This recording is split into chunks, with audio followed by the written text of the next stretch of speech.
Olá, bem-vindos ao De Frente com o Touro, o programa de entrevistas que conversa com pessoas proeminentes do mercado financeiro. E hoje eu tenho a honra de receber nos estúdios da Jovem Pan Alexandre Iwata, responsável pela Secretaria de Produtividade e Competitividade do Ministério da Economia, que é super importante para o mercado financeiro e para as empresas listadas em bolsa.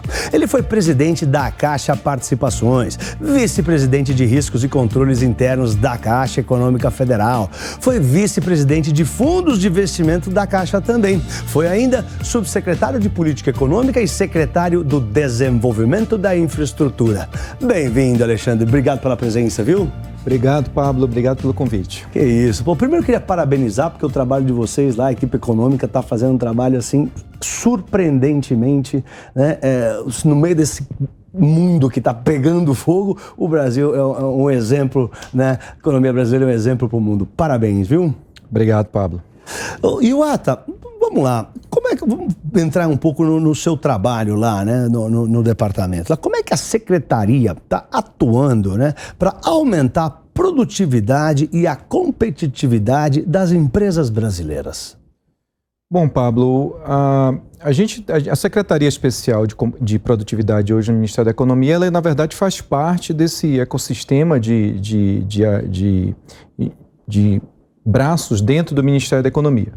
Então a gente trabalha de maneira muito integrada com as outras secretarias e eu acho que aí a gente tem uma agenda extremamente consistente, extremamente constante e extremamente integrada. Então eu acho que a gente tem vários trabalhos específicos feitos na secretaria, mas eu queria salientar que tudo isso é um trabalho bem maior, bem mais amplo, feito dentro do Ministério da Economia, sob a liderança do ministro Paulo Guedes, isso é muito importante frisar, e aí com isso a gente tem conseguido avançar em várias agendas. Então, por exemplo, a gente tem uma agenda muito próxima da Receita Federal hoje. Hoje a Receita Federal é um grande parceiro do setor produtivo, tem várias ações que eu posso descrever aqui para você, né, feitas pela Receita Federal, mas eu acho que notadamente uma que vem à cabeça de imediato é a questão da redução do IPI. Claro. Né? A gente teve aí uma redução do IPI de 35%, começou com 25%, depois o ministro Paulo avançou essa redução para 35%, e aí houve toda uma discussão em relação à proteção da competitividade da Zona Franca de Manaus, mas a gente conseguiu endereçar isso no último decreto, é o 11.182, que a gente traz a redução, né, consegue manter a redução de 35%, e aí, do outro lado, a gente traz uma proteção aí para em torno de 170 produtos, que são os produtos principais aí, praticamente toda a produção relevante da Zona Franca de Manaus. Então, olhando assim como exemplo, né, quais são os produtos que tiveram aí uma redução de IPI? A gente tem aí maquinários, brinquedos, automóveis, a parte de têxteis e móveis, então tudo isso a gente conseguiu reduzir, né? Trouxe aí o IPI para 35% a menos do patamar que a gente começou o ano. Quais são os produtos que foram mantidos, né, para os quais a alíquota foi mantida? A gente tem eletroeletrônicos, a gente tem motocicletas, bicicletas, a parte de informática, relógio de pulso. Então, com isso, são os produtos que são fundamentais aí, muito relevantes na economia de Manaus, e esses produtos a gente conseguiu manter a alíquota, a gente manteve a alíquota no patamar original. Em termos de impacto, essa redução de IPI, ela teve um impacto aí em torno de 15,6 bilhões de redução de arrecadação, então foram quase 16 bilhões de imposto que deixou de ser cobrado das empresas brasileiras. Em termos de impacto disso sobre o PIB, tem algumas estimativas iniciais que a gente tem feito junto com o IPEA, que estão dando aí um potencial de aumento do PIB da indústria em torno de 2% a 3%. Por ano e um crescimento potencial aí do PIB geral e da economia brasileira em torno de 0,5%. Interessante, muito importante mesmo, né? E já tem sentido, a indústria já está sentindo, né? Vocês têm esse feeling lá? Vocês percebem? Tem essa conversa com a indústria? Que a indústria, a gente já tem percebido que, notadamente, está se sentindo um pouco mais leve, né? A gente tem uma agenda muito próxima da indústria, a gente ouve bastante as associações, a gente ouve bastante, por exemplo, a própria CNI, tem sido um parceiraço nosso em várias frentes. Então, na própria questão da redução do IPI, foi muito importante essa interação com eles e a gente sente realmente que essas agendas têm sido muito bem recebidas pelo setor produtivo em geral. Tá. E como estão os projetos voltados para as micro e pequenas empresas e para a indústria também?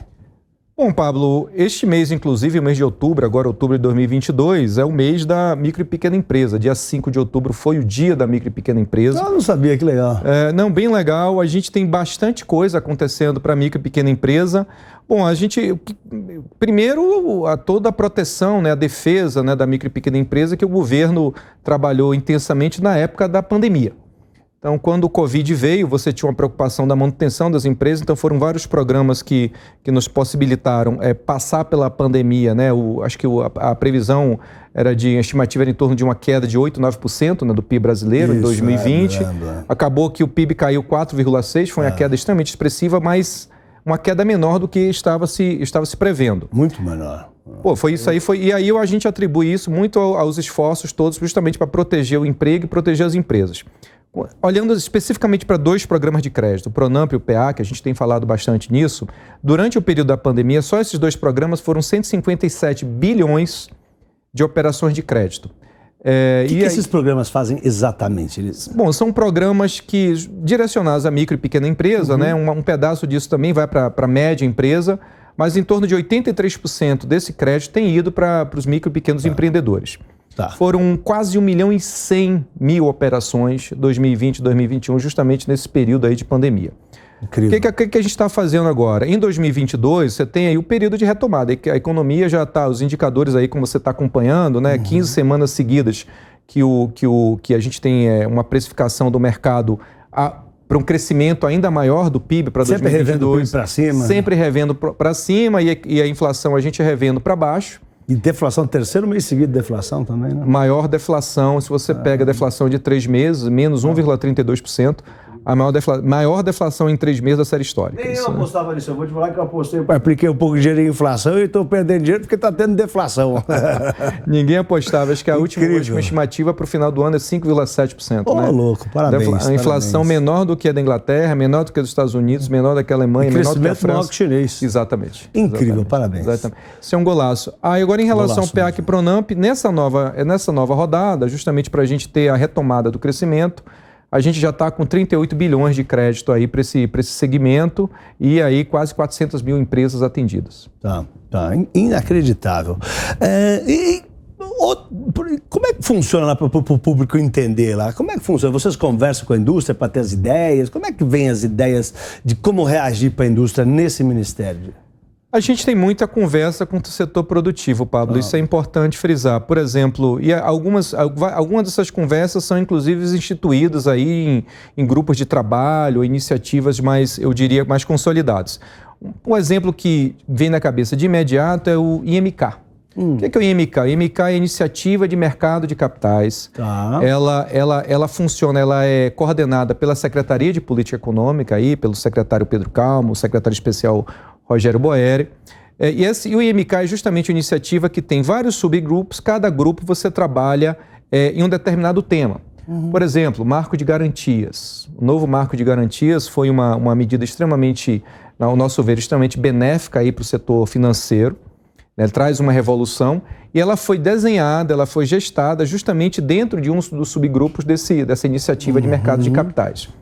Veio da necessidade. O pessoal mostra a demanda, fala, precisa disso, vocês trabalham para resolver. Exatamente. Então, muitas coisas são para destravar a economia, né? Quando a gente fala eu até acho interessante esse ponto, porque quando a gente olha todo o trabalho que a equipe do Ministério da Economia, sob a liderança do ministro Paulo Guedes, tem feito, falando da questão da consistência, a gente tem sido muito focado tanto na austeridade fiscal, e os números estão aí, quer dizer, na verdade, olhemos para os fatos, para os números, não olhemos para as narrativas. A gente já tem hoje, por exemplo, o gasto público como percentual do PIB caiu de 19,5% para 18,9%. Isso nos últimos 3 anos. Então, esse é um indicador claro que o governo tem feito aí seu dever de casa. Em relação a políticas de melhoria do ambiente de negócio, né, várias delas, inclusive, saindo de iniciativas tipo IMK ou conversas que a gente tem lá na Secretaria Especial de Produtividade. Mas a gente está fazendo um levantamento agora, neste momento, lá na Secretaria, de atos de melhorias regulatórias nas quais a CEPEC, né, a nossa secretaria lá, está envolvida. Pablo, são mais de 330 melhorias regulatórias. Eu não elenco aí somente as melhorias de cunho legal, né, via medida provisória ou projetos de lei nos quais a gente tem apoiado, mas também de medidas infralegais. Então, tudo isso, quando a gente olha todo esse conjunto da obra, a isso que a gente atribui todas essas reprecificações de crescimento do PIB, né, consistentemente, toda semana a gente tem uma nova reprecificação sempre para cima e reprecificação para baixo da inflação. A questão do emprego também, você está acompanhando, né, batemos aí 8,9% de desemprego, 100 milhões de pessoas ocupadas no Brasil, então a gente atribui a todo esse conjunto de medidas econômicas integrado, consistente, que o governo e aí muito o Ministério da Economia tem trabalhado. Aqui também é um trabalho contínuo, né? Desde o primeiro dia, né? Sem parar, né? Então, pois é, bastante intenso. No final que eu conheço Paulo Guedes, final de 7 dias por semana, 24 horas por dia trabalhando. Só pensa nisso, né? Inacreditável. Exatamente. Parabéns aí, Paulo Guedes, ministro. Bom, e o Ministério da Economia do Paulo criou a Subsecretaria de Economia Verde. Explica um pouco para o público o que é essa Secretaria Verde e que projetos que ela está promovendo.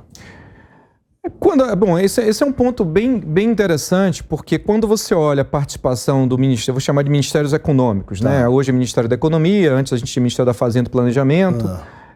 Mas o nome ficou muito melhor, porque o Ministério da Fazenda, o povo brasileiro não entendia o que era. O Ministério da Economia fica claro. Não, e hoje é muito melhor ter tudo debaixo de um mesmo ministro. A gente consegue realmente avançar de forma muito mais eficiente, muito mais rápida. Sem dúvida.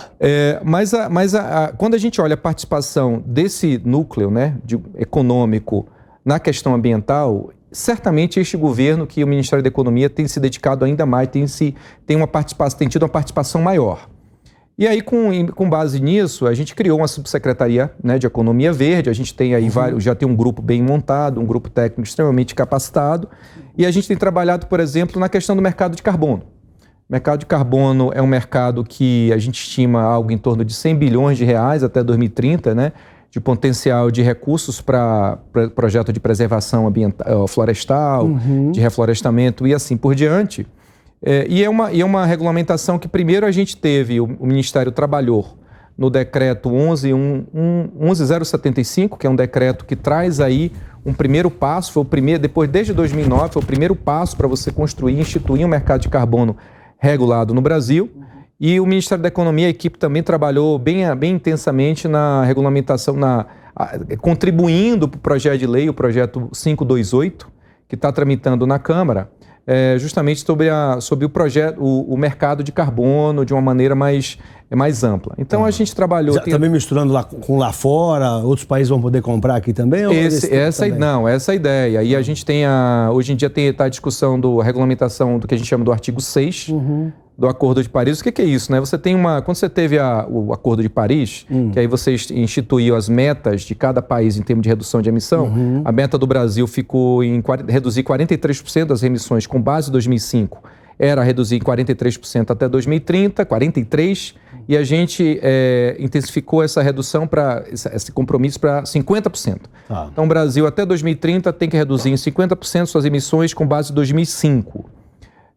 Aí, dentro do Acordo de Paris, você tem aí o instrumento do artigo 6. O que é isso? É justamente o instrumento que permite o trading, né, o comércio de crédito de carbono entre países.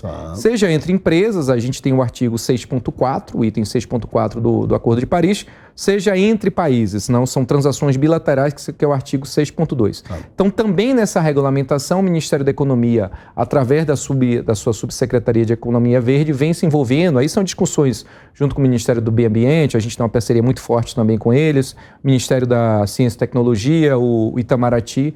Então, são ações que têm andado de maneira bastante, eu acho que promissora, e o Ministério da Economia tem se envolvido bastante nessa discussão. Muito legal, porque quem gosta de falar isso aqui é o Emílio Surita, do Pânico aqui, da bigorna da realidade, né? Então você vê, agora com essa situação lá da guerra da Ucrânia, o pessoal lá começou a queimar carvão como se não tivesse amanhã, né? O preço do carvão bateu $200, disparou.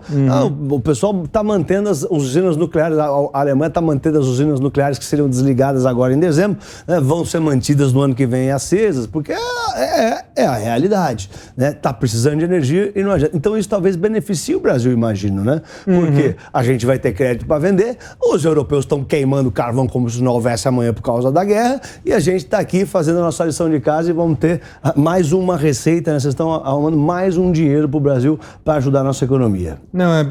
Não, concordo contigo, e nessa agenda de energia renovável, é importante também mencionar o hidrogênio verde. Porque o Brasil... O que é o hidrogênio verde? Na verdade, você tem a hidrólise para você, né, obter o hidrogênio, né, que é um combustível, uma fonte de energia, que inclusive você pode transportá-la. Mas de onde vem o termo verde? O verde vem justamente que para você obter o hidrogênio, você obtém seja de energia solar, seja de energia eólica. E o Brasil, em termos de energia solar, hoje a importância dessas duas fontes na matriz energética do Brasil só tem crescido. Então o Brasil vai se tornar já é uma grande fonte de energia renovável para o mundo. Então a gente enxerga no hidrogênio verde uma possibilidade do Brasil conseguir exportar energia para a Europa, por exemplo. Então, assim, essa crise que está acontecendo em alguns países, a partir daí pode surgir uma oportunidade excelente para o Brasil de exportação de energia limpa. Eu vi o ministro Paulo Guedes falando que acredita que vai ter investimento americano, né? Depois daquela história que o investimento offshore tem que ser perto e amigo. Que é o exemplo que ele deu. Se não adianta os Estados Unidos... A mudança de regra nos Estados Unidos, que foi anunciada pela Janet Yellen, que é ex-presidente do Banco Central americano e secretária do Tesouro atual, os Estados Unidos, para fazer investimento fora, vai ter que ser perto, não adianta investir em Taiwan, e depois lá a China ameaça entrar em Taiwan, para ir a Nancy Pelosi lá, que é a presidente do Congresso, tem que 35 caça e fica uma situação inviável. Então tem que ser perto e tem que ser amigo. Não adianta a Alemanha fazer um gasoduto para a Rússia, que depois eles brigam e estoura o gasoduto e acaba o fornecimento de energia. Então agora para os Estados Unidos investir fora, tem que ser perto e amigo. E eu vi o Paulo Guedes falando que acredita que vai ter bastante investimento dos Estados Unidos aqui em energia eólica, né? É isso aí mesmo? Perfeitamente. Não, o Brasil já é o quarto maior destino de investimento direto estrangeiro. Então, acho que esse é um dado super importante também. É um grande indicativo de tudo que a gente tem feito, né, do resultado positivo de tudo que a gente tem feito.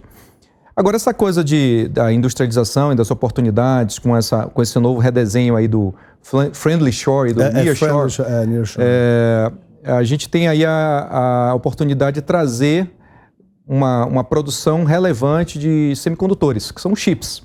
Hoje em dia, você tem ideia, um carro desses novos, ele leva em torno de 1.400 chips, né? Esses modernos. Esses modernos. Isso aí veio para ficar. Isso aí só tem os mais modernos, até mais que isso. E estão lançando carro voador agora também, né? A China apresentou o primeiro carro voador. Tal. Pois é, então tudo isso são oportunidades que a gente enxerga de uma demanda cada vez crescente, cada vez maior, né? de chips. Sim. Então a gente está lançando, tem uma medida provisória, estamos em fase final aí de tramitação, que é justamente para a gente fomentar essa indústria de semicondutores no Brasil. Aí envolve a parte de pesquisa e desenvolvimento, a parte de fabricação mesmo do chip, a parte de design, a parte de empacotamento, de testagem. Então, assim, essa é mais uma medida que a gente está trazendo, né? O governo está investindo bastante nisso, já está inclusive previsto no orçamento para o ano que vem, né? do orçamento federal, que está no projeto de lei orçamentária, justamente esses incentivos, esse pacote aí para a gente atrair a indústria de semicondutores para o Brasil. O ministro está super animado com essa agenda, tem uma conversa constante aí com investidores internacionais, então é mais uma oportunidade que está surgindo para o Brasil à luz desse rearranjo geoeconômico, aí, geolocacional da produção mundial. Sem dúvida nenhuma. Inclusive os Estados Unidos na semana passada, acho que na primeira quinzena de outubro, né, proibiu, né, passou uma nova regulamentação proibindo a transferência de tecnologia de chips para a China e para os países asiáticos. Até a Samsung conseguiu um Wave para ficar mais um ano ainda recebendo a transferência de tecnologia. Então, para o Brasil, isso aí puxa vida, se vier a indústria de chip para cá, vai ser muito positivo mesmo, né? E você mencionou, então, dos projetos do mercado de carbono, né? Qual que é o potencial que você acha que o Brasil teria para esse mercado aí? Isso aí existem várias estimativas, dependendo do instituto aí que está promovendo, fazendo essa análise. A gente tem um número em torno de 100 bilhões de reais até 2030 de potencial no mercado de carbono para o Brasil. Né? Você tem... É muito porque é pouco tempo também, né? É muito pouco tempo, é muito dinheiro em pouco tempo. Exatamente. Você tem o que a gente chama de mercado regulado, que é o mercado europeu, por exemplo. Então, o que acontece? Você tem as empresas que ela tem uma meta de emissões. Então, ela tem que cumprir uma trajetória específica de emissões de carbono, né? Carbono equivalente. Então, e aí, o que acontece? As empresas que conseguem emitir menos, elas podem vender nesse crédito, né, de emissão para as empresas que acabaram emitindo a mais. Então, você tem esse trade aí de crédito de carbono, de mercado de emissões, que funciona no mercado regulado. Já no mercado voluntário, o que acontece? É uma empresa que tem um compromisso de descarbonização, então ela compra crédito de carbono de um projeto, por exemplo, de reflorestamento, né? E aí você tem toda a governança, a questão de transparência, para você acreditar aquela redução de emissões, e com isso a empresa que tem esse compromisso de descarbonização, ela cumpre. O Brasil hoje, ele tem, o mercado voluntário no Brasil já é bastante pujante. Com o decreto que eu comentei, o 11.075, você agora está instituindo o mercado regulado de carbono, e a gente vai consolidá-lo quando a gente tiver o projeto de lei que está tramitando agora na Câmara. Agora é isso, é em torno de 100 bilhões de reais potenciais até 2030. Muito bom. E vocês criaram o monitor de investimentos. Explica para o público aí o que é esse monitor de investimentos, como é que ele ajuda a aumentar, a trazer mais investimentos para o Brasil, a fazer os brasileiros investirem mais, os empreendedores. Conta para a gente um pouco desse projeto. Bom, o monitor de investimentos, na verdade, é um hub de informações. Então, você entra lá, gov.br/investimentos, você tem lá um portal, e com isso a gente tem listado aí todos os projetos aí já licitados, tanto de infraestrutura quanto de óleo e gás, no nível federal, e agora a gente está inserindo os projetos nos níveis subnacional, tanto de infra quanto de óleo e gás. E o monitor de investimento, ele mostra todos os projetos que já foram leiloados. Hoje em dia o Brasil tem em torno de 925 bilhões de investimentos previstos nos próximos 10 anos. Esses projetos estão listados lá no monitor. Aquele negócio que o Tarcísio fala, que foi o Tarcísio que fez, né? Exatamente. Muito ali do Ministério da Infraestrutura, PPI, foi um golaço ali. Eu acho que daí também, o pessoal também erra o PIB por causa desse dinheiro que está entrando, né? Porque o PIB é consumo, investimento, gasto do governo, mais o saldo da balança, e os investimentos estão vindo, ninguém nem sonhava com tanto dinheiro, né? Tem a questão da quantidade de investimento, 925 bi projetados 10 anos. O monitor de investimento, ele também traz os projetos que estão em fase avançada de estudo. Então, são 370 bilhões de projetos, novos investimentos a partir dos projetos que ainda vão ser licitados. Então, o investidor estrangeiro ou nacional que ele esteja procurando, olhando novas oportunidades de investir nessas concessões, ele pode ir lá no monitor, ele tem aí uma listagem do que está por vir. Agora, falando em relação ao investimento e o impacto sobre o PIB, Pablo, esse é um ponto, eu acho que é fundamental para a gente levar em consideração sobre o crescimento econômico que está sendo reprecificado, né? Como a gente comentou semana a semana. Todo mundo erra, todos os bancos, ninguém consegue acertar. O PIB sempre vem maior, né? Pois o FMI a gente sabe que sempre erra para baixo, parece que estão torcendo contra a gente. Mas até aqui no Brasil você vê todos os bancos, todas as corretoras, todo mundo sempre não conseguia entender de onde está vindo tanto dinheiro, né? Aí, vamos lá, quantidade e qualidade do investimento. Então, quando você olha, a gente está atingindo um patamar super expressivo, né, de investimento com proporção do PIB, mas você tem que ver também que é um investimento que ele é focado no maior retorno e menor risco. Você não tem mais os investimentos direcionados a estádio de futebol.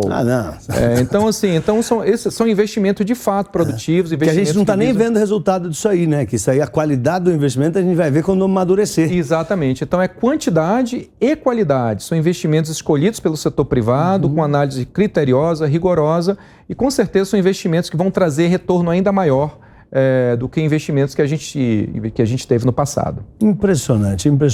E como é que você avalia o Fiagro, né, que já atingiu só esse ano, né, até o mês passado, setembro, 5 bilhões de reais em emissões, grande parte compradas pelo povo, pelas pessoas físicas. Conta pra gente um pouco do Fiagro para o público entender. Pois é, bom, eu sou super fã do Fiagro, foi uma iniciativa desenhada pela Secretaria de Política Econômica aqui do Ministério da Economia, junto com o Ministério da Agricultura.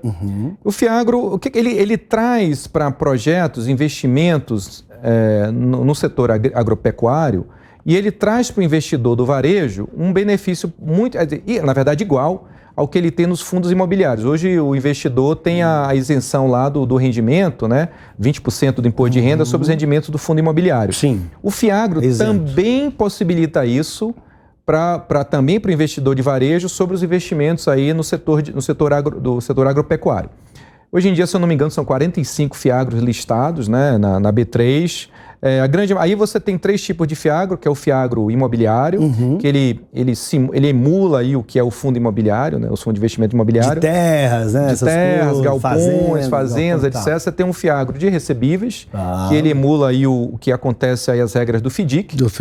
E você tem o FIAGRO participações, que aí já é emulando aí o que acontece nos fundos de participação, nos FIPs.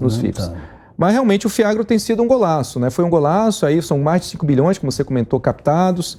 Isso de julho do ano passado para cá, porque você teve a lei do FIAGRO e depois... Foi quando a lei do FIAGRO foi? Isso, se eu não me engano, Pablo, foi final de 2020. Mas no meio da pandemia, o mundo pegando fogo e a gente... Não, mas a gente não deixou de trabalhar, não. Continuamos trabalhando, o governo continuou trabalhando intensamente para ajudar as empresas, para ajudar a população, mas também avançando nas reformas. Obviamente, a prioridade era salvar o país, diante daquela crise toda, mas a agenda econômica continua andando. Muito bom. Agora, o FIAGRO é um pedaço, né, uma parte, então é justamente para a gente trazer mais investimento via mercado de capitais para o setor agro.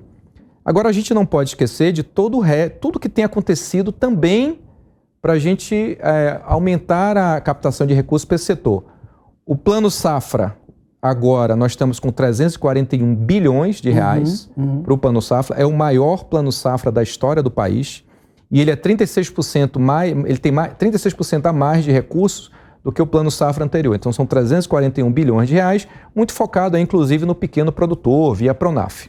Incrível. E a gente tem que focar também o que é importante na hora de que o agricultor vai tomar crédito. Garantia, ele precisa de uma de uma taxa melhor, e para isso, você conhece bem que se você tem uma garantia, você acaba conseguindo uma taxa de um spread menor, e aí você consegue uma taxa melhor para o tomador.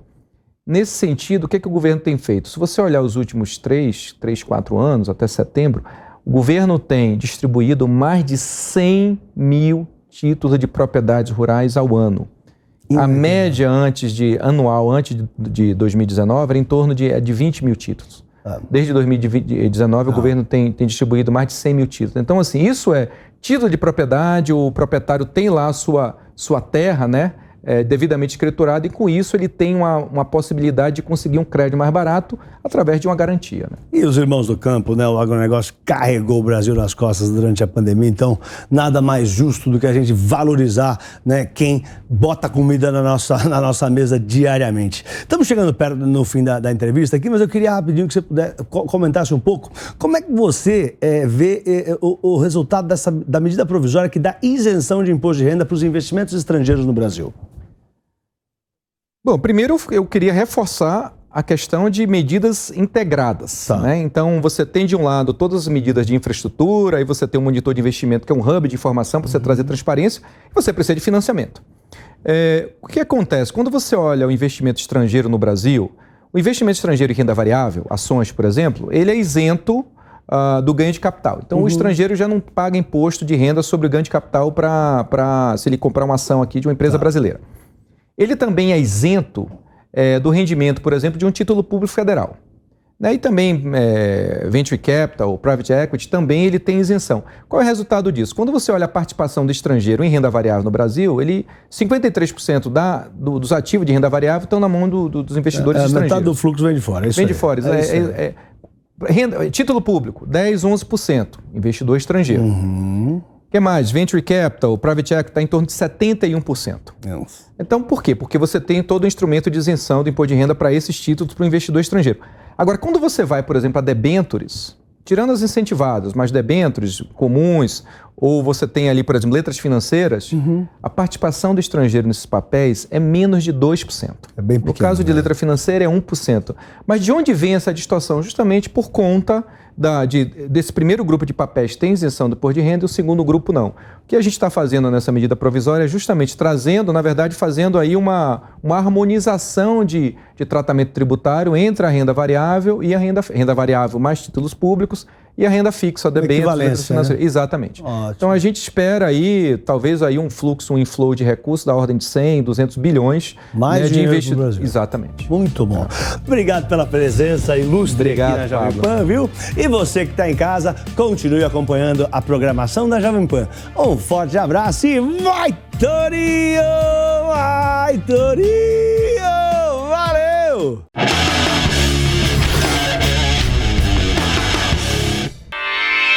Realização Jovem Pan News.